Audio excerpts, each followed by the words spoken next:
வணக்கம் நேயர்களே. இது ஷர்மிளா டாக்கீஸ். நான் உங்கள் டாக்டர் ஷர்மிளா. இன்னைக்கு நம்மளோட சிறப்பு விருந்தினரா இணைஞ்சிருக்கிறாரு பத்திரிகையாளர் திரு புன்னை வளவன் அவர்கள். வணக்கம் தோழர். வணக்கம் மேம். 6 மாசம் எதுவும் சொல்ல மாட்டீங்கன்னு சொன்னீங்க. ஆனா 6 மணி நேரம் கூட உங்களால தாங்க முடியல. 1/2 மணி நேரத்திலேயே விமர்சனத்த ஆரம்பிச்சுட்டீங்க அப்படிங்கிற அளவுக்கு முதலமைச்சர் விஜய் அவர்கள் திருச்சியில பேசியிருக்கிறாரு. தேர்தலுக்கு முன்னால நீங்க பார்த்தீங்கன்னா, மீடியால விஜய் பத்தின செய்திகள் தான் பிரதானமாக இருந்தது. மெயின் ஸ்ட்ரீம் மீடியாக்கு ஒரு டிஆர்பி ஜெனரேட்டரா விஜய் பத்தின நியூஸ் எல்லாம் இருந்தது அப்படிங்கிறத நம்ம பார்க்கிறோம். ஆனா தேர்தலுக்கு அப்புறம் எதிர்க்கட்சிகள் கூட ஒரு 6 மாசம் பொறுமையா இருக்கலாம் அப்படின்னு நினைச்சா கூட, மீடியால ஒரு மாற்றம் ஒண்ணு தெரியுது. தொடர்ந்து இந்த ஆட்சியை பற்றியும், அவங்களுடைய அரசு நடத்தக்கூடிய விதம் பத்தியும், கவர்னன்ஸ பத்தியும் விமர்சனங்களும், செய்திகளும் நம்மளால பார்க்க முடியுது. இந்த மீடியாவுடைய இந்த மாற்றத்துக்கான காரணம் என்னன்னு நீங்க இப்ப அடிப்படையில் 2 விஷயம் இருக்கு. நீங்க 6 மாசம்னுட்டு 1/2 மணி நேரம் கூட பொறுக்கல அப்படின்னா, நன்றி அறிவிப்பு கூட்டம்னு போனீங்க. அங்க போயும் திமுகவை தான் திட்டிட்டு இருக்கீங்க. இது எந்த வகையில சரியா இருக்கும்னு நம்ம கேட்டே அதை தொடங்கலாம்னு நான் நினைக்கிறேன். நம்ம மீடியாவுடைய ட்ராக்ஷன்ங்கிறது மீடியாவை ஒருவேளை அவர் நடத்தக்கூடிய இடத்தில் இருப்பதற்கான எதிர்வினையாக இது வருகிறதா? ஏன்னா வெறுமனே அது ரிப்போர்ட்டிங்ஸாக மட்டும் இருக்கிறதா அப்படின்னா, நடக்கிறத தான் அவங்க ரிப்போர்ட் பண்றாங்க. எங்க சிக்கல்னா, அந்த போராட்டங்கள் இல்ல கொந்தளிப்பு, மக்கள் பிரச்சனைகள் இது எல்லாமே ஒன் சைடடா இருக்கு. அது ஏன் வெடிச்சு வெளியில வருது? அதை அட்ரஸ் பண்ணுவதற்கு ஒரு சிஸ்டத்தை தாவேக்கா அரசாங்கத்தால் தயார் செய்ய முடியவில்லை என்பதனால் அவர்கள் வெளியில் வருகிறார்கள். மீடியா கற்றுக்கொண்ட பாடம் என்பது, நம்ம இதை ரிப்போர்ட் பண்ணல அப்படின்னா அந்த இடத்துல நம்ம புறக்கணித்து சேட்டலைட் மீடியா இருக்கக்கூடிய மிக பெரிய நெருக்கடியே டிஜிட்டல் மீடியா, சேட்டலைட் மீடியாவுடைய பெரிய உதவி இல்லாமல் ஒரு கட்சி ஜெயித்த ஆட்சியே பிடித்து விட்டது. நம்மள அட்ரஸ் பண்ணல, ஒரு கார்டியல் மீட்டிங் போல கூட அரேஞ்ச் பண்ணிக்கல, ஒரு இன்ஃபார்மலா கூட நம்மள நடத்தல. இதெல்லாம் இருக்கும் போது சாத்தியப்படுத்தி இருக்கிறார்கள்னா டிஜிட்டல் மீடியாவோட நம்ம கம்பீட் பண்ண வேண்டிய தேவை இருக்கு. அப்ப நம்ம என்ன பண்ணணும்? யூசர்ஸ போய் அடைய வேண்டிய தேவை. ஒரு செய்தி நம்ம புறக்கணிப்பதனாலேயே செய்தி சைக்கிள்ல இருந்து விலகிடாது என்பதை புரிந்து கொண்டார்கள் என்கிற வகையிலும் அவங்க அந்த ரியலைசேஷன்ல இருந்து அப்படின்னு ஒண்ணு பார்க்கலாம். இரண்டாவது, இந்த நன்றி அறிவிப்பு கூட்டத்தில் எங்க மீடியா கிடைந்தது? வழக்கமா மாநாட்டு பந்தல்ல அதுக்கான ஐடி கார்ட்ஸோ கொடுத்து ஸ்பெஷல் ரோ அலாட் பண்ணுவாங்க. பந்தலை தாண்டி வெளியில போட்டு அங்க இருந்து நீங்க லைவ்ல பார்த்து நோட்ஸ் எடுத்துக்கோங்க என்பதாக தான். அவர் ஆரம்பத்துல இருந்தே தெளிவா இருக்காரு, எனக்கு மீடியா தேவையில்லை. எனக்கு அதாவது கன்வென்ஷனல் மீடியா, அது சேட்டலைட் ஆகட்டும், பிரிண்ட் ஆகட்டும், இது வேண்டாங்கிறதுல அவர் தெளிவா இருக்கிறார் என்னும் பொழுதுதான் ஒரு பாயிண்ட் ஆஃப் ரியலைசேஷன் வந்திருக்கு அப்படின்னு நான் அதை பாக்குறேன். வரக்கூடிய செய்திகள், நீங்க 6 மாதம் அமைதியா இருக்கணும் அப்படின்னா உங்களுடைய கவர்னன்ஸ் சார்ந்த விஷயங்கள் பாலிசியாக, இப்போ ஒரு பட்ஜெட் நீங்க போட போறீங்க, எப்படியும் ஜூன் எண்டு ஜூலைல போட போறீங்க. அதுல என்ன உங்களால செய்ய முடியுது? கொடுத்த வாக்குறுதிகள். இல்லைன்னா நீங்க நம்ம ஆட்சிக்கு வந்த அடுத்த நிமிஷமே அப்படின்னு நீங்க பேசின வீடியோ என்னமோ அலைவாதானே இருக்கு. ஆட்சிக்கு வந்த அடுத்த நிமிஷமே நீங்க பாத்தீங்கன்னா இங்க தமிழ்நாடு முழுக்க பெண்களுக்கான இலவச பயணம் அப்படிங்கிறதுல இருந்து ஒரு 3 வாக்குறுதிகளை அவர் கொடுத்திருந்தார். அப்ப ஆட்சிக்கு வந்த அடுத்த நிமிஷமே கேட்க தானே செய்வாங்கிற பாயிண்ட் இருக்கு. இது எதுவுமே கிரவுண்ட் நீங்க எதுவும் சொல்லாம இவங்களா பிரச்சனையை உருவாக்குறாங்களா? உங்ககிட்ட அக்கௌண்டபிலிட்டி, ரெஸ்பான்சிபிலிட்டி எடுங்கன்னு கேட்டா அது பிரச்சனையாக ஒரு எல்லலா நீங்க பாப்பீங்கன்னா என்னவாக புரிந்து கொள்ள வேண்டி இருக்கிறது. இதுதான் அடிப்படையில முதலமைச்சர் அவர்களுடைய ஆட்டிடியூட்ல இருக்கிற பிரச்சனையா நான் பாக்குறேன். இப்ப கவர்னன்ஸ் சார்ந்து, பாலிசி சார்ந்து 6 மாசம் டைம் நம்ம இல்ல. ஆனா டே டு டே பிரச்சனைகள் மக்கள் தெருவுக்கு வரும்போது அரசியல் கட்சிகள் அமைதியாக கடக்க வேண்டுமா? அவங்களும் என்ன சொல்லணும்? ஏன்னா பீப்புள் ஆர் ஆன் ஸ்ட்ரீட்ஸ். தெருவுக்கு வந்தவர்கள் ஏதோ ஒரு விஷயத்தை எழுப்புறாங்க, பிரச்சனையை கொண்டு வராங்கன்னா பதில் நீங்க அளிக்கலைன்னா அந்த இடத்துல எதிர்கட்சிகள் தான் போய் நிக்க வேண்டியிருக்கும். அவங்க நிக்கலைன்னா அவங்களுடைய ரிலவன்ஸ் அப்புறம் போயிடும். அவங்க ஏற்கனவே இழந்த நம்பிக்கையை பெறுவதற்கான எண்ணத்துல இருக்காங்க. இதுல அடிப்படையில ஒண்ணு, இந்த 20-22 நாட்களாக ஒன்னும் அப்படிலாம் தெருவுக்கு இறங்கி எதிர்கட்சிகள் போராடல, அரசியல் பண்ணல. சோசியல் மீடியா ரியாக்ஷன்ஸ் தான். வெளியில போனா ஒரு பைட்டு, இதுவே உங்களுக்கு கதறல் அப்படின்னா அவங்க ஆன் கிரவுண்டுக்கு போய் இல்ல தெருவுல இறங்கி போராட்டத்தை எடுத்தால் என்னவாவீங்கிறத நம்மளால கற்பனை பண்ண முடியாத ஒரு சூழலும் உருவாகி இருக்கிறது. இப்ப அமைச்சர்கள் இருக்காங்க, நம்ம கவர்னன்ஸ் சார்ந்த ஒரு இஷ்யூ நான் சொல்றேனே. இங்க தமிழ்நாட்டுல அமைச்சரவையின் சார்பில், கேபினட்டின் சார்பில் யாரையும் நீங்க டெசிக்னேட் பண்ணல. இந்த அமைச்சர் அரசினுடைய கருத்துக்களை தொடர்ந்து செய்தியாளர்களுக்கு சொல்லுவார்னு நீங்க ஒரு டெசிக்னேட் பண்ணல. ஆனா அமைச்சர்கள் அவங்க செய்தியாளர் சந்திப்பு கொடுக்குறாங்க. அவங்க அந்த துறை ஒருவர் மட்டும் 4 துறை, அவர் வகிக்காத 4 துறைக்கு பதில் சொல்றாருன்னா அது சிக்கலா இல்லையா? 2 நாளைக்கு முன்னாடி நிர்மல்குமார் அவர்கள்ட்ட அவர் பொலிட்டிக்கலா வச்சது, பொலிட்டிக்கல் நேச்சரை நம்ம விட்டுறலாம். இது அவங்களுடைய நிர்வாகம் சார்ந்து கேட்கும் பொழுது சட்ட ஒழுங்கு குறித்து அவர் பேசுகிறார். அது உள்துறை அமைச்சர், முதலமைச்சர். அடுத்து பாத்தீங்கன்னா கனிம வளம் குறித்து பேசுகிறார். குவாரிகள் மூடப்படுகிறது. Doctor DK. பிரபு தான் அதுக்கான மினிஸ்டர். விவசாயிகள் போராடுகிறார்கள், அது குறித்து அவர் பண்ண கமெண்ட் நம்ம பின்னாடி வருவோம். அந்த விவசாயிகள் போராடுகிறார்கள் அப்படின்னா அதுக்கு விவசாயத்துறை அமைச்சர்னு கும்பகோணம் எம்எல்ஏ வினோத் ரவி அவர்களை போட்டிருக்கிறாங்க. டாஸ்மாக் குறித்து பேசுகிறார், விக்னேஷ் அவர்கள் அமைச்சரா இருக்கிறாங்க. இப்ப இதெல்லாம் நீங்க எப்படி எடுத்து பண்றீங்க? இது ஏதோ ஒரு வகையில ஃபிரிக்ஷனா மாறாதா? அப்ப அவங்கள தாண்டி பைபாஸ் பண்ணி நீங்க ஒரு சூப்பர் மினிஸ்டர் ஆறீங்களாங்கிற கேள்வி வரும். இதெல்லாம் பின்னால சிக்கல்களாக மாறும். இப்ப நிதியமைச்சர்கிட்ட எல்லாம் குறித்தும் கேட்கலாம், நீங்க தான் ஃபண்ட் அலாட் பண்ண போறீங்க சார், எப்ப சார் இது ரிலீஸ் ஆகலங்கிறாங்களேன்னா புரிஞ்சுக்க முடியுது. இப்ப இதெல்லாம் சிக்கல்ல குழப்பமா இருக்குன்னா இதுக்கு என்ன பண்ணணும்? ஒண்ணு எய்தர் நிர்மல்குமார் அவர்கள் அவர் அரசினுடைய சார்பில் கருத்துக்களை தெரிவிப்பார். கடந்த இதுல அமைச்சர் ரகுபதி இருந்தாரு, அதுக்கு முன்பாக கொஞ்ச நாள் அமைச்சர் தங்கம் சார் இருந்தாங்க. சோ அது கவர்மெண்டினுடைய அதிகாரப்பூர்வ கருத்துன்னு மாறி போயிடும், சிக்கல் இல்லை. அப்ப இதெல்லாம் நீங்க சார்ட் அவுட் பண்ணலன்னா அது குழப்பத்தை உருவாக்குங்கிறத வாக்காளர்களும் ஊடகமும் எதிர்கட்சியும் கேட்கத்தானே செய்யும்.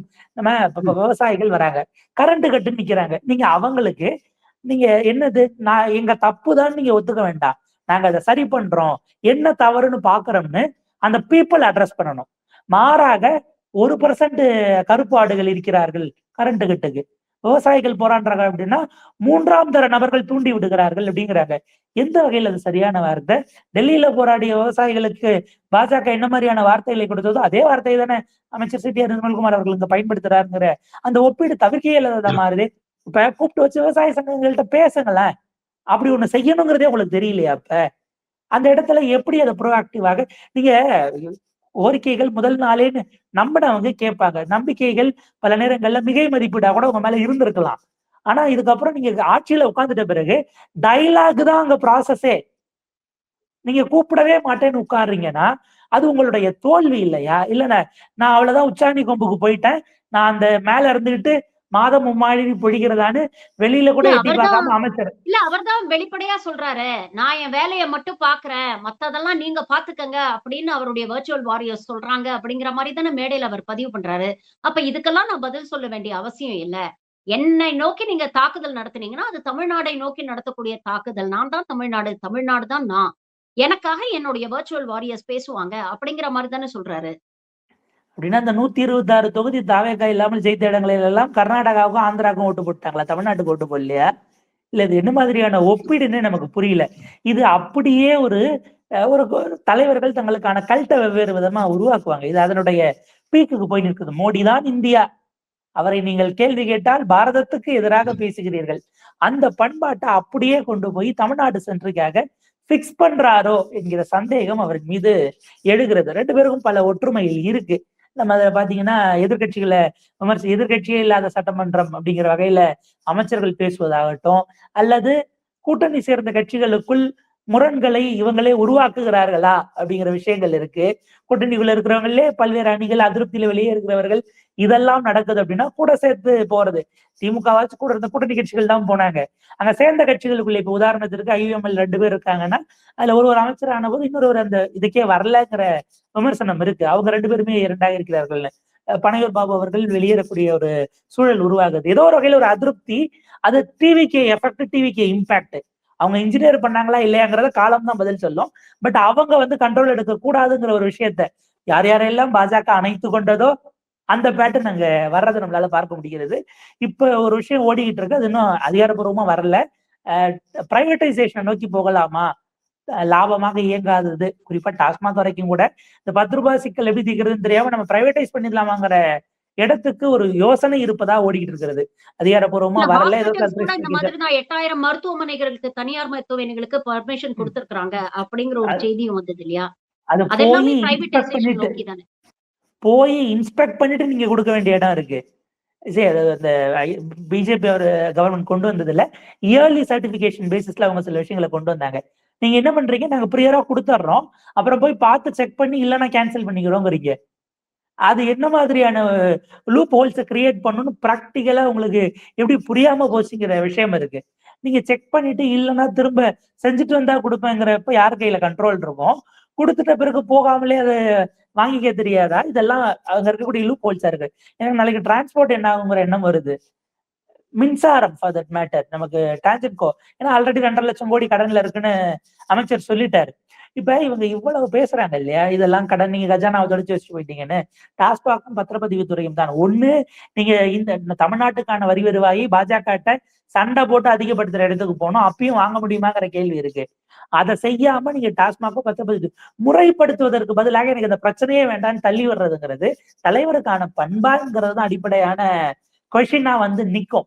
இப்ப டிரான்ஸ்போர்ட் நீங்க பிரைவேட் ஆக்குனீங்கன்னா என்ன சிக்கல் ஆகும்? இப்போதைக்கு பணியாளர்கள் அப்படிங்கிற இடத்துக்குள்ள அப்படியே கிராஜுவலா கொண்டு வர தொடங்கி இருக்கிறாங்க. இதுக்கு முன்பும் இருந்தது, இப்போ லாஸ்ட் ஒரு 1 or 2 yearsல அப்படி வந்திருக்கு.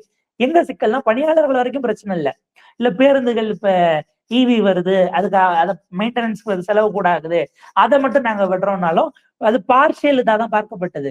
நீங்க தனியார் பேருந்து கம்ப்ளீட்டா போக்குவரத்தை கொடுத்துட்டு மகளிருக்கு எப்படி உங்களால ஃபுல்லா ஃப்ரீ விட முடியும்? அந்த டெசிஷனை நீங்க எடுக்க முடியாது, அது அவங்கள எடுக்கணும். நீங்க எதுக்கு விடுறீங்க? இல்ல ஆபத்துல இல்லைங்கிறதுக்காக நஷ்டத்துல ஓடுது. என் நஷ்டத்தை சரிக்கிட்ட நான் என்ன வேணாலும் பண்ணுவேன், எவ்வளவு வேணாலும் நான் ரேட்டை ஏத்துவேன், டிக்கெட் சார்ஜ். நீங்க அதை பிக்ஸ் பண்ணக்கூடாது. இல்லைன்னா இண்டிகோ ஏர் இந்தியா கிரைசிஸ் வந்தது இல்லையா, அந்த மாதிரி மொத்தமா நிப்பாட்டினாங்கன்னா அரசு ஆட்டோமேட்டிக்கா வழிக்கு வந்துட போகுது. அது ஏதோ ஒரு பாயிண்ட்ல மோனோபோலியோ டோபோலியோ போய் நோக்கி போகுது. அப்படின்னா கவர்மெண்ட் கிட்ட இருக்கிற வரைக்கும், பப்ளிக் செக்டர் யூனிட்டா இருக்க வரைக்கும் நீங்க பிசினஸ்ல நடத்துறதுக்கு, கார்பரேட் நடத்தல, ப்ராஃபிட்ல நடத்துறதுக்கு. பிசினஸ் என்பதை தாண்டி நான் சொல்றேன், அதை வந்து ஒரு ஒரு துறையாக பார்க்கணும், நீங்க வரி வருவாயை சரி பண்ணணும், அந்த இன்டென்ஷன் இருக்குது, புரியுது. ஆனா நான் வந்து கிராஃபை வந்து ஆண்டு அறிக்கையில ரெவென்யூ ரெசிப்ட்ல வந்து ப்ராஃபிட்ல நான் காட்டுவேன், பிரேக் ஈவன் பாயிண்ட் அடைவேன்னு போவது என்பது கார்பரேட் எடுத்துதான் செட் ஆகுமே தவிர கவர்மெண்ட் எடுத்துறதுக்கான முறையே அது கிடையாது. அப்ப இந்த இடம்ங்கிறது அவர் அதுல இருந்து நழுவ விரும்புகிறார். எனக்கு என்னமோ இப்ப அது என்னுடைய அப்சர்வேஷனா நான் வைக்கிறேன். இவர் சொல்றாரு இல்லையா, இப்ப நீங்க கஜானாவே தொடச்சிட்டீங்க, இன்னைக்கு சட்ட ஒழுங்கு எப்படி இருக்குன்னா நீங்க எங்க பார்த்தாலும் கஞ்சாவை நீங்க தடுக்காம விட்டதுதான் காரணம்னு. அப்கோர்ஸ் 20 நாட்கள்ங்கிறதுனால அவர் இப்படி சொல்றாருன்னு நினைக்கிறோம். 5 ஆண்டுகள் கழித்தும் அவர் அதையத்தான் சொல்ல மாட்டாரோ அப்படின்லாம் உத்தரவாதம் கொடுக்க முடியாதுன்னு எனக்கு ஒரு எண்ணம் வருகிறது. எப்படி இன்னமும் நேருவை ஞாபகப்படுத்தி கொண்டே நம்முடைய மாண்புமிகு பிரதமர் இருக்கிறாரோ, அப்படி ஸ்டாலின் சாரையும் எடப்பாடி அதற்கு முன்பாக இருந்த எடப்பாடியார் அவர்களையும் சொல்லிக்கொண்டே ஒரு நகர்த்துவாரோங்கிற கேள்வி இருக்கு. மேபி இன்னும் கொஞ்ச நாள்ல இவர் என்ன பண்ணலாம், விமர்சனங்கள் ஜாஸ்தி அது செய்தியாளர்கள் சந்திக்கலன்னா மாதம் ஒரு நாள் இன்ஸ்டா லைவ் வந்து நான் மக்களோடய நேரடியா பேசிக்கிறேன்னு எதையாச்சும் செய்தாலும் ஆச்சரியப்படுவதற்கு இல்லை. இந்தியாவிலேயே மாதந்தோறும் இன்ஸ்டா லைவ் வரும் ஒரே சிஎம், முதல் சிஎம் என்கிற பெருமையையும் அதை கொண்டு போய் சேர்ப்பதற்கு விர்ச்சுவல் வாரியர்ஸ் தயாராக இருக்கிறார்கள் அப்படின்னு தான் நம்ம பார்க்க வேண்டியது. எதிர்கட்சிகளும் இப்ப கருமையான விமர்சனங்களை வைக்க ஆரம்பிச்சுட்டாங்க. இபிஎஸ் வந்து கேட்டிருக்காரு, நீங்க கிராஷ் கோர்ஸ் கவர்னன்ஸ்ல படிக்கிற வரைக்கும் அங்க கவர்னர் இருக்க முடியுமா அப்படின்னு கேட்டிருக்காரு. நேத்து செந்தில் பாலாஜி அவர்கள் ஒரு பிரஸ் மீட் கொடுத்திருக்காரு. பாட்டிலுக்கு 10 ரூபாய் அப்படின்னு வைப் பண்ண தெரிஞ்சது, எல்லாரையும் மூளைச்சலவை செய்ய தெரிஞ்சது. அப்பவே நாங்க வந்து இந்த அரசாங்கத்துல என்னென்ன நடவடிக்கை எடுத்திருக்கோம், எவ்வளவு பேருக்கு எவ்வளவு ஃபைன் போட்டிருக்கிறோம், என்ன ஏது அப்படிங்கறதெல்லாம் நாங்க விளக்கமா சொன்னோம். ஆனா எல்லாத்தையுமே காதலியே வாங்கிக்காம ஒரு பொய்யான ஒரு நரேட்டிவ செட் பண்ணாங்க அப்படின்னு. இப்போ 20 நாள் ஆச்சு நீங்க ஆட்சிக்கு வந்து. நீங்க என்ன செஞ்சிருக்கிறீங்க இந்த துறையில? அப்படிங்கிற ஒரு கேள்விய வச்சிருக்கிறாங்க. உண்மையிலேயே இந்த டாஸ்மாக்ல இவர்கள் வைத்த விமர்சனங்களை சரி செய்ய என்னென்ன நடவடிக்கை எடுத்திருக்கிறாங்க? இன்னைக்கு ஊழியர்கள் முதல் கொண்டு வந்து தெருவுல போராடக்கூடிய ஒரு நிலைமை இருக்கு. மணமகிழ் மன்றத்துக்கு வாசல்ல நிறைய பேர் கியூல நின்னு ரூ. 10 இல்ல ரூ. 50 ஜாஸ்தி கொடுத்து வாங்கிட்டு போற அவலத்தையும் நம்ம பார்க்கிறோம். என்ன நடவடிக்கை எடுத்திருக்கிறாங்க? என்ன செஞ்சிருக்கணும்? என்ன செய்ய தவறிட்டாங்க? இல்ல தடாலடியாக ஏதாவது ஒன்றை செய்தால் அது வந்து இம்மீடியட்டா பேசு பொருளா மாறிடும் என்கிற ஒரு ஆப்டிக்ஸ்ல தான் அந்த 700 சொச்ச கடைகள் மூடுவது, 732 717 அப்படின்னாங்க. சில இடங்கள்ல மூடிய கடைகளே மூடுகிறார்கள் விமர்சனம் வந்தது. மூடிட்டு 2 நாள் கழிச்சு 3 நாள் கழிச்சு திரும்ப திறந்துட்டாங்க. நாங்க ஒன்றும் இங்க ஒன்றுமா இப்ப வரைக்கும் அதிகாரப்பூர்வமாக அந்த மூடப்பட்ட கடைகளினுடைய பட்டியல் அதை ஏன் அவங்க ரிலீஸ் பண்ணலங்கிற கேள்வி இருக்கு. கம்ப்ளீட்டா மேபி நாங்க அதையே படிப்படியா மூடுறோம்னு சொல்றதுக்கும் உங்களுக்கு உரிமை இருக்கு. பட் நீங்க அந்த தரவுகளுக்குள்ளே போக மாட்டேங்கிறீங்க. அகைன் தரவுகளை வெளியிட பயப்படுவது யாருடைய மாடல்ங்கிற இடத்துக்கு போனோம்னா நம்முடைய ஜி அவர்கள் தான் சாட்சாது வந்து நிக்கிறாரு. அப்ப அந்த இடம் ஒண்ணு. இரண்டாவது, இவங்களுக்கு இப்ப புரிகிறது, அப்பவும் தெரிஞ்சதான் கருத்து வச்சாங்களா, அந்த கமெண்ட் வச்சாங்களாங்கிற கேள்வி வருது. இப்ப 20, 30, 50 இப்படியாக நீங்க பிரைவேட்டு கூட கொடுத்துட்டு போங்க, நாங்க வாங்கல என்கிற இமேஜ் வரணுங்கிறதுக்கு நீங்க நகர்றீங்கன்னா, இப்ப டாஸ்மாக் பிரைவேடைசேஷன் நம்ம சொன்னோம், அது அப்படி போச்சுன்னா பார் அவுட்லெட் கடந்த காலத்துல அதுக்கான அதுக்குள்ள அவங்களுக்குள்ள ஒரு சிண்டிகேட் மாதிரி போட்டுக்கிட்டு சொல்லி வச்சு எடுத்து அதை பணத்தை கொண்டு போனாங்கிறதுனாலதான் அது முறைப்படுத்தப்படலன்னு தான் டாஸ்மாகே உருவாக்கப்பட்டது. நீங்க நம்ம பேக் எண்ட்ல போய் பார்த்தோம்னா அது கவர்மெண்ட்டுக்கு ப்ராப்பரா கணக்குக்கு வரலங்கிற செக் அண்ட் பேலன்ஸ் வைக்கப்பட்டதுதான். நீங்க மூட்டைப்பூச்சி தொல்லை இருக்குன்னு வீட்டை குளத்துற கதைக்கு போறீங்களாங்கிற ஒரு கேள்வி வருது. என்னன்னா நம்ம சொன்னது தப்புன்னு ஒத்துக்க முடியாது. செந்தில் பாலாஜி அவர்களை நாங்க விமர்சிச்சது உள்ள வந்த பிறகுதான் சிஸ்டம்ல அவ்வளவு லூப் ஹோல்ஸ் இருக்குங்கிறத புரிஞ்சுக்க முடியுது. இப்ப இருக்க அமைச்சருக்கு தெரியும் இல்ல, 10 ரூபாய் வாங்குறாங்க, சில இடங்கள்ல கூட வாங்குறாங்கிறாங்க, நம்ம கைக்கே வரல, முதலமைச்சருக்கும் போல. அப்ப இவ்வளவு நாள் அது அவங்க வாங்கலையா அதுக்கு முன்னாடி இருந்தவங்க அப்படிங்கிற ரியலைசேஷன் வந்திருக்கும். ஆனா பேச முடியாத ஒரு சூழல் வந்து இருக்கிறது. இவங்க இப்ப இதை எப்படி முறைப்படுத்த போறாங்கன்னா, அவங்க கேட்க முதல்ல டாஸ்மாக் ஊழியர்களை கூப்பிட்டு வச்சு நீங்க பேச்சுவார்த்தை நடத்தணும் இல்ல. எப்படி முறை எனக்கு ஸ்டேக் ஹோல்டர்ஸே கூப்பிட்டு நான் பேச மாட்டேன், ஆனா நான் சொல்யூஷன் கொடுப்பேன்னா இது எந்த வகையில் ஏற்கத்தக்கது? அதிகாரிகள் கொடுக்கக்கூடிய சொல்யூஷன் அப்படியே ப்ரப்போஸ் பண்ணக்கூடிய இடத்துக்கு நீங்க போறீங்களா? ஆரம்ப கட்டத்திலேயே தாவேக்கா அரசுக்கு நம்ம கொடுக்கக்கூடிய அது ஒரு சஜஷனா இருக்க வேண்டியது, அதிகாரிகளை கம்ப்ளீட்டா ரிலே பண்ணாதீங்க, அவங்களுடைய முடிவுகளை, கஷ்டமான முடிவுகளை அவங்க கிட்ட கொடுக்காதீங்க, சஜஷன்ஸை வாங்கிட்டு ஃபைனல் கால்ல நீங்க யோசிச்சிடுங்கிறது தான். பட் அந்த பவர் சென்டர்ஸாக அதிகாரிகள் மாறினாருன்னா அது இன்னும் பெரிய அபாயகரமானதாக மாறப்போகிறது. அப்ப இந்த இடமெல்லாம் வந்து இந்த அரசு தன்னுடைய ஆளுமை திறனை செலுத்த வேண்டிய இடமே இஷ்யூஸ் வர இடம் தான். இஷ்யூஸை ஸ்கிப் பண்றீங்க அப்படின்னா உங்களுக்கு மீதான சந்தேகம் என்பதை தாண்டி இப்ப டாஸ்மாக்கு செந்தில் பாலாஜி அவர்கள் கேட்டதுக்கு நேரடியான பதில் வராது, ஆப்வியஸா வரப்போறது இல்ல. சட்ட ஒழுங்கு 2 நாளைக்கு முன்னாடி நிர்மல்குமார் அவர்கள் பிரஸ் மீட்ல சொல்றாரு, தனி மனித குற்றங்களுக்கு எல்லாம் அரசு எப்படி பொறுப்பெடுக்க முடியும்? அடடே, இவ்வளவு கிளாரிட்டியா பேசுறீங்க. இதைத்தானே அவங்க கேட்டாங்க ஜனவரியில பிப்ரவரியில. அவரு ஒரு பதிவு போட்டிருக்காரு அன்னைக்கு ஒரு தாவேகா தலைவர், இன்றைய முதலமைச்சர். சட்ட ஒழுங்கு இன்னைக்கு தமிழ்நாட்டுல எந்த அளவுக்கு சந்திச்சிருக்குங்கிறதுக்கு தலைநகரமே சாட்சி. தினந்தோறும் குற்றங்கள் நடக்குது. இந்த நடக்கிற குற்றத்தை தடுக்க முடியாமல் திமுக அரசு இருக்கிறது அப்படின்னா சட்ட ஒழுங்கினுடைய சீர்கேடு இல்லையான்னு கேட்கிறாரு. அப்ப தடுக்கலைன்னா அது வந்து சட்ட ஒழுங்கு சீர்கேடு, அரசு பொறுப்பேற்கணும்னு ஜனவரி மாசம் பேசினவரு இப்ப பேசாம இருக்காரு. ஆனா அவர் தான் பொறுப்பு, நடந்தா நீங்க அப்படி சொல்லாதீங்க என்று அமைச்சர் பேசுறாருன்னா ஏதாவது ஒரு ஸ்டாண்டுக்கு வாங்க. இப்ப என்னன்னா இதைத்தானே 6 மாசம் முன்னாடி அவங்க சொன்னாங்கன்னு இப்ப திமுக காரங்க கேட்டாலும் அவர்கள் ஆட்சி இழந்திருக்கிறார்கள். நீங்க என்ன செஞ்சீங்களோ அந்த செய்முறையை திரும்ப செய்யற இடத்துக்கு தான் அதிமுக வந்திருக்கிறது. அதிமுக அதை விட கூடுதல். இப்ப அதிமுகவினுடைய விமர்சனம், அதாவது லாஸ்ட் ஒரு வாரமாக திரு எடப்பாடி பழனிசாமி அவர்களுடைய சமூக வலைதள பதிவுகள்ங்கிறது, ஏடிஎம்கே ஐடிவிங்களுடைய டிராக்ஷன் அப்படிங்கிறது கூடுதல் கவனம் பெறுகிறது. ஒரு மாசத்துக்கு முன்னாடி சொன்னா நம்ம கூட நம்பியிருக்க மாட்டோம். அதிமுக எம்பி இன்பதுரையினுடைய ட்வீட்டு, அதை எடுத்து முரசொலியில பேஜ் 1 போட்டு அரசை விமர்சிப்பார்கள் அப்படின்னு நம்ம நிச்சயமா அவங்களும் யோசிச்சிருக்க மாட்டாங்க, நம்மளும் யோசிச்சிருக்க மாட்டோம். பட் அந்த இடத்துல இவ்வளவு ஆண்டு காலம் ஆண்ட கட்சிகள் உள்ள இருந்து உங்களை வந்து கோர்ஸ் கரெக்ஷன் பண்ண வச்சுக்கிட்டே இருக்கிறது இருக்கு இல்லையா? எங்களுடைய சர்வைலன்ஸ்ல பிக் பாஸ்ல வர மாதிரி தான், ஐ எம் வாட்சிங் அப்படிங்கிற மாதிரி உங்களை நீங்க ஓடவும் முடியாது ஒளியவும் முடியாதுன்னு இதை இருந்து வேலை வாங்குற இடத்துல ஒரு ரிங் மாஸ்டர்களாக திமுகவும் அதிமுகவும் ரோல் எடுக்க வேண்டியதுங்கிறது தான் ஆக்சுவலா டெமோக்ரஸிக்கு நல்லது. அதை அவங்க எப்படி ரிசீவ் பண்றாங்க, எப்படி ரியாக்ட் பண்றாங்க. எடப்பாடி பழனிசாமி வீட்டுக்கு 7 இருந்திருப்பாரு, நீங்க அப்படியே விட்டுருந்தா அவரும் வாக் அவுட் பண்ணி தான் போயிருந்திருப்பாரு. நீங்க 108 வச்சிருக்கீங்க, ஆட்சி அமைச்சிட்டு போங்கன்னு. நீங்க அங்க போய் ஒரு டீமை சந்திச்சு சோஃபாவை எல்லாம் அங்க இது பண்ணி வந்து குரூப் போட்டோ எடுத்து ஓட்டு போட வச்சு அவர் அதனாலதான் எதிர்த்து ஓட்டு போட்டாரு. நீங்க அந்த கட்சியை உடைக்க முயற்சி பண்றீங்க. 90% எங்ககிட்ட வந்துடும் ஆதவர்ஜுன் அவர்கள் பேசுறாரு அமைச்சர். அந்த கட்சி ஒண்ணுமே இல்ல, தீர்ந்து போன சக்திங்கிறீங்க.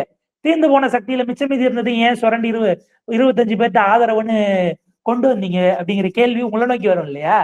அப்ப இந்த மாதிரி நீங்க என்ன பண்றீங்க, அதிமுகவினுடைய விமர்சனங்களை இவரா இன்வைட் பண்ணியிருக்கிறாரு. இவர் கொஞ்சம் அமைதியா இருந்தா கூட ஒரு டைம் எடுத்து ஓரளவுக்கு அவர் கட்சி விஷயங்களை செட்டில் பண்ணிட்டு கூட ரியாக்ட் பண்ண ஆரம்பிச்சிருந்திருப்பாரு. இது இவரா இன்வைட் பண்ணது. திமுக டார்கெட் பண்ணக்கூடியது அப்கோர்ஸ் அவங்க ஆட்சி இழந்திருக்கிறார்கள், அந்த விமர்சனங்கள் என்பதை தாண்டி டே டு டே எல்லாம் ஒன்றும் ஒவ்வொரு குற்றச்செயலுக்கும் எல்லாம் ரியாக்ட் பண்ற மாதிரி 2 பேருமே செய்யறது இல்ல. இன்ஸ்டன்டா டக்குன்னு சிலது வரும்போது ரியாக்ட் பண்றாங்க. ஏன்னா நீங்க ஏறத்தாழ ஒரு நாளுக்கு நடக்கிற ஒரே குற்றச்செயல்கள் நடக்குது அப்படின்னா ஒவ்வொன்றுத்துக்கும் நீங்க அந்த இஷ்யூவை ரியாக்ட் பண்ணலாம். பட் அதுக்கான டைரக்ஷன்ஸோ இல்ல சஜஷன்ஸோ திரும்ப திரும்ப ஒன்னாதான் சொல்வதாக இருக்கும்ன்றதுனால ரெடண்டன்சியை குறைக்க கூட தலைவர்கள் செய்யாமல் இருப்பார்கள். ஆனால் இதற்கு பொறுப்பு உங்ககிட்ட இருக்கு. நீங்க இதுக்கே அவங்க மீது விமர்சனம் பண்றீங்க. திமுகவுக்கு இன்னொரு விஷயம், நீங்க வந்து அவங்களுடைய ஐடியாலஜிக்கல் ஹோல்டு அப்படிங்கிறது அரசியல் இருந்த வரைக்கும் இருந்ததுல நீங்க செய்யலைங்கிறத சுட்டி காட்ட வேண்டிய தேவை அவங்களுக்கு வருது. உதாரணத்துக்கு கூட்டு குர்பானிக்கான அது வந்து அனுமதிக்க கூடாதுன்னு ஒரு தீர்ப்பு வருகிறது. தீர்ப்பு வந்து ஐ திங்க் 2 நாள் கழிச்சு அமைச்சர் AM ஷாஜகான் அவர்கள், மாண்புமிகு சிறுபான்மை நலத்துறை அமைச்சர் சொல்றாரு, நாங்க எதிர்த்து அப்பீலுக்கு ஆனா அதுக்கு ஒரு நாள் முன்னாடி தமிழ்நாடு அரசினுடைய கவர்மெண்ட் கோர்ட்ல சென்னை உயர்நீதிமன்றத்துல ஃபைல் பண்ணது கம்ப்ளைண்ட்ஸ் ஆர்டர். ஒரு இடம் கூட சிக்கல் இல்லாம தமிழ்நாடு முழுக்க உங்களுடைய உத்தரவை நாங்கள் ரொம்ப சிறப்பாக கடைபிடித்தோம் என்று நீங்க ஸ்டேட்டஸ் கம்ப்ளைண்ட்ஸ் ரிப்போர்ட் ஃபைல் பண்றீங்க. நீதியரசர்கள் அதை ஏற்றுக்கொண்டு அதுல திருப்தி அடைந்து வழக்கை முடித்து வைக்கிறார்கள்னு வருது. அப்ப அடுத்த வருஷம் பக்ரீத்துக்கு பண்ணிக்கிட்டா போதும், இந்த வருஷம் சிக்கல் இல்ல என்று நீங்க யோசிக்கிறீங்களா? இப்ப இந்த இடத்துல நீதிமன்றத்துல அரசின் சார்பில் சட்ட ஒழுங்கு ஏடிஜிபி போட்ட கம்ப்ளைண்ட்ஸ் ரிப்போர்ட் அஃபிடவிட் என்பது அரசினுடைய குரலா, இல்ல மாண்புமிகு சிறுபான்மைநலத்துறை அமைச்சர் சொல்லக்கூடியது அரசினுடைய குரலா? எது உங்களோட ஸ்டாண்டு? இந்த இடத்துல கிளாரிட்டி இல்லாம இருக்கு. தமிழ்தாய் வாழ்த்து இங்க பாடணும், கேரளால வந்தே மாதரம் முதல்ல பாடணும்னா கட்டாயம் இல்ல, முழுசா பாடணுங்கிறது இல்ல என்று ஒரு முதலமைச்சர் பேசுறாரு. அங்கேயும் இதே கவர்னர் தான், நம்ம கவர்னர் தானே அங்கேயும்.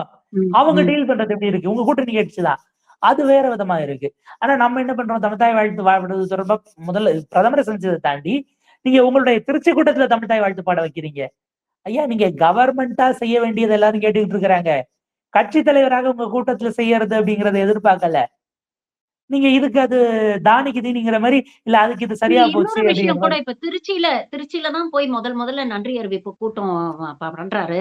காவிரி பிரச்சனை இவ்வளவு பெரிய பிரச்சனையா போயிட்டு இருக்கு. மேகதாது அணைய நாங்க கட்டியே தீர்வோம். இதனால் வரைக்கும் ஸ்டாலின் தான் அதுக்கு ஒரு பெரிய முட்டுக்கட்டையா இருந்தாரு. இப்பதான் ஆட்சி மாறிடுச்சுல, நாங்க கட்டியே தீர்வோம் அப்படின்னு டி.கே. சிவகுமார் வெளிப்படையா வந்து அறிவிக்கிறாரு. அப்படிப்பட்ட காங்கிரஸோட தான் நீங்க இங்க கூட்டணி ஆட்சி அமைச்சிருக்கிறீங்க. அத பத்தி அவர் எதுவுமே அட்ரஸ் பண்ணலையே. அறிவிச்ச வேகத்தோட ஒரு முதலமைச்சராகவும் ஆயிட்டாரு. நம்ம அதையும் சேர்த்து பார்க்க வேண்டியிருக்கு. இப்ப இவரு 2 முதலமைச்சருடையதையும் ஸ்கிப் பண்ணாரு. இவர் போய் அட்டன் பண்ணல. விடி சதீசனுக்கு போகாததுக்கு என்ன, அதுக்கு அவருடைய ஆதரவாளர்கள் சொன்ன காரணம்லாம் நமக்கு அப்பா அப்படின்ற மாதிரி இருந்துச்சு. என்னன்னா, அது மே 18 முள்ளிவாய்க்கால் நினைவேந்தல், அதனால அவர் வந்து வெளியில போகல அப்படின்னு சொன்னாங்க. டி.கே. சிவகுமாருக்கு எதுக்கு போகல?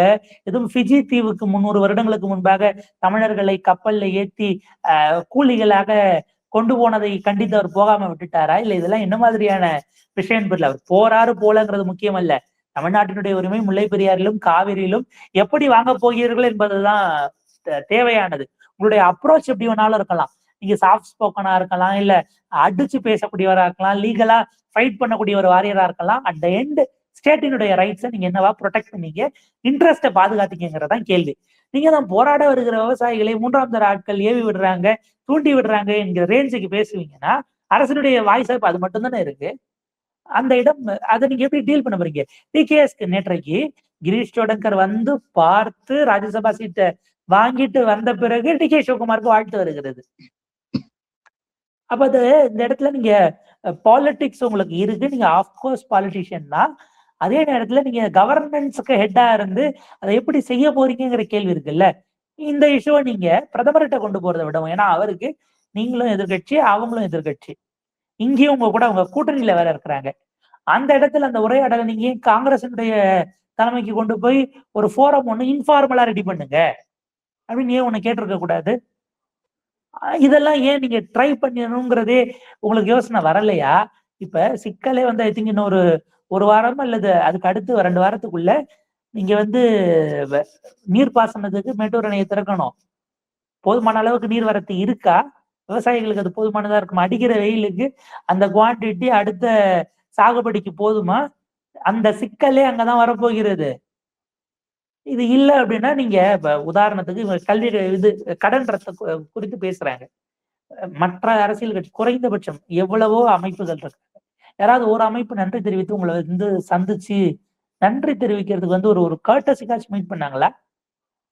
அப்ப யாருமே வரலன்னா நீங்க செய்ததுல அதிருப்தியில இருக்கிறார்கள், அது அக்ராஸ் செக்ஷன்ஸ் அதிருப்தியில இருக்குன்னு உங்களால உணரக்கூட முடியலன்னா அது எவ்வளவு பெரிய சிக்கலுக்குரியது அப்படிங்கறத ஏன் நீங்க புரிஞ்சுக்கலையா? இல்ல தெரிஞ்சாலும் அப்படிதான் இருக்கும் என்னோட கவர்னன்ஸ் என்று நீங்க அந்த இடத்துல உட்கார்ந்து இதை டீல் பண்றீங்களா?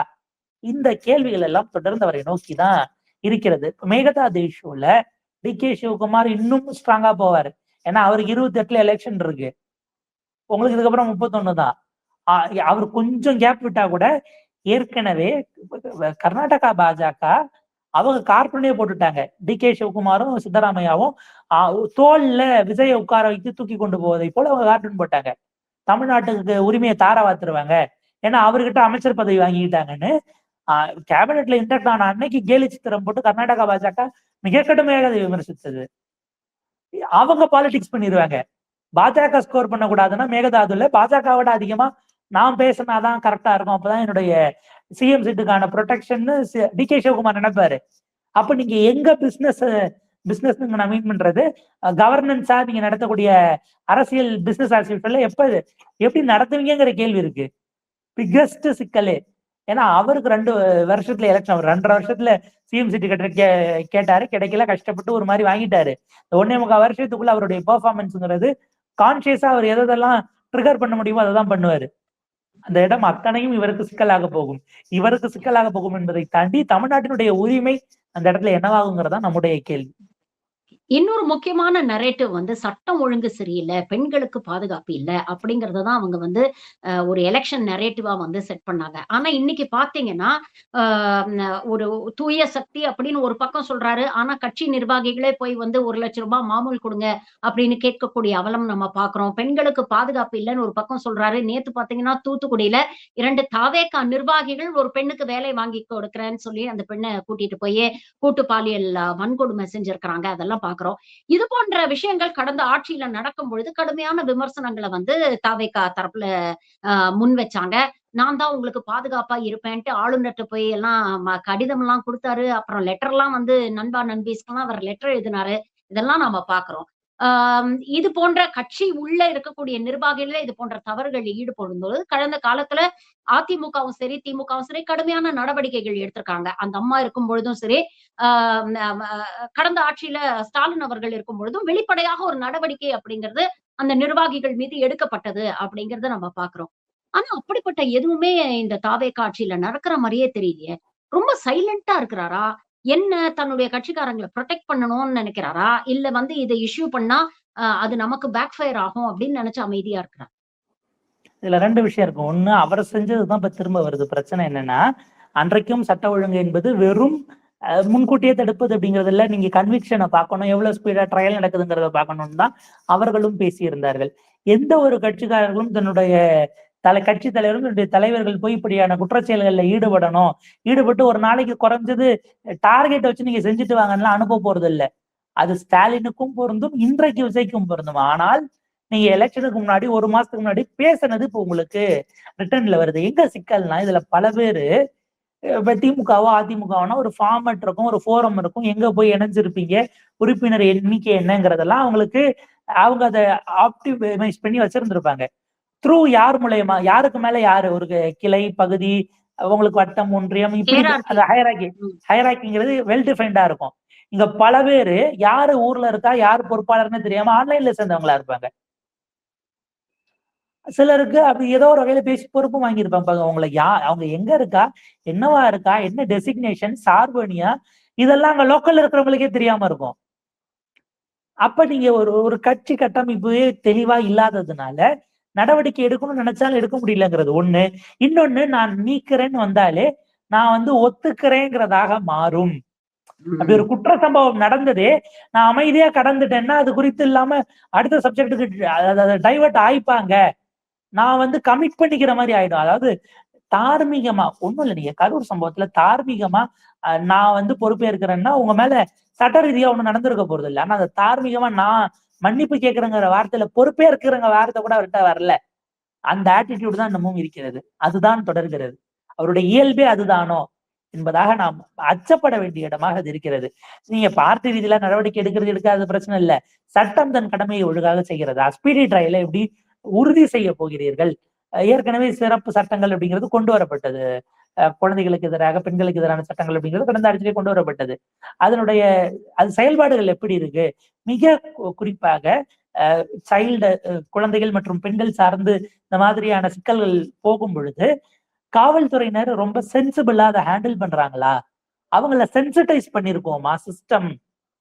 ஏன்னா பல நேரங்கள்ல நீங்க குழந்தைகளிடம் வந்து சில விஷயங்களை வாங்கி எஃப்ஐஆர்லயோ மற்றதுலயோ சேர்க்கணும் அப்படின்னா அந்த உரையாடல நீங்க ஒரு அஃபர்மேஷனை கொடுக்காம அதை செய்ய முடியாது. ஏன்னா அவங்க பாதிக்கப்பட்டவங்க. திரும்ப அதுக்குள்ள அவங்களை நீங்க உளவியலா டிராவல் பண்ண வச்சாதான் ஸ்டேட்மெண்ட் வாங்க முடியும்.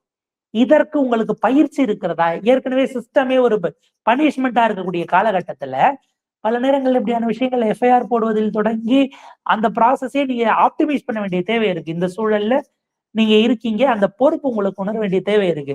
அப்ப நீங்க கட்சி தலைவராகவும் பல விஷயங்கள ஸ்ட்ரக்சர் பண்ணணும்.